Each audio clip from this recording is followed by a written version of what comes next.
Okay, so welcome to lecture 2, and this is on data presentation and interpretation. Okay, so actually the slides were prepared by my other colleague. Okay, but yeah, we continue. So we're talking about just describing data graphically. So we are still on chapter 2. Okay, so we should be able to construct frequency distribution tables by now because we already covered that. Okay, so we should be able also to construct and interpret a histogram, create and interpret bar charts, pie charts, and stem and leaf diagrams. Okay, so we should also be able to present and interpret data in a line chart and scatter diagrams. Okay, so why do we summarize data? Okay, so raw data actually can, data in raw form are usually not easy to use for decision making because it's just so distorted. You don't know what is in that data. Okay, so you need some form of organization, and that is why it is summarized. Okay, so we have different ways of presenting different types of variables. Just as you saw in chapter 1 that we have different types of variables. So for categorical data or qualitative data, we use frequency distribution tables, bar charts, pie charts, and Pareto diagrams. Okay, so for numerical or quantitative variables, we use the line chart, frequency distribution tables as well, a histogram, an ogive diagram, stem and leaf display, or scatter plots.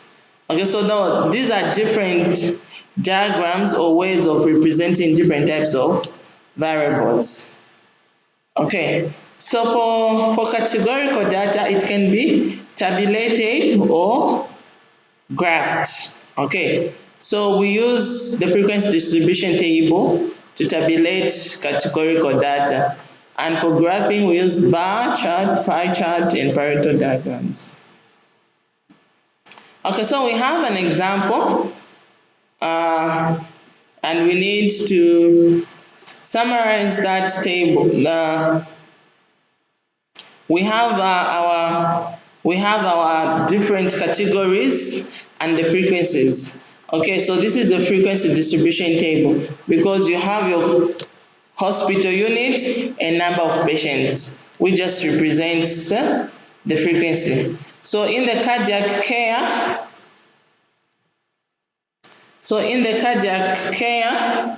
there we have 1050. And emergency unit, we have 2245, and so on. So here we are able to summarize categorical data into a frequency distribution table.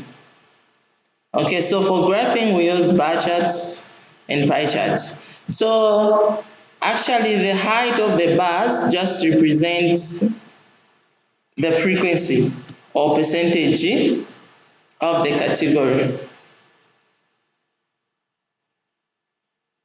Okay, so this is how we can represent our frequency distribution table of categorical data into a bar chart.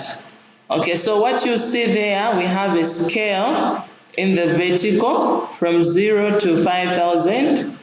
Of course, you take consideration of your frequency, what numbers are within your frequency.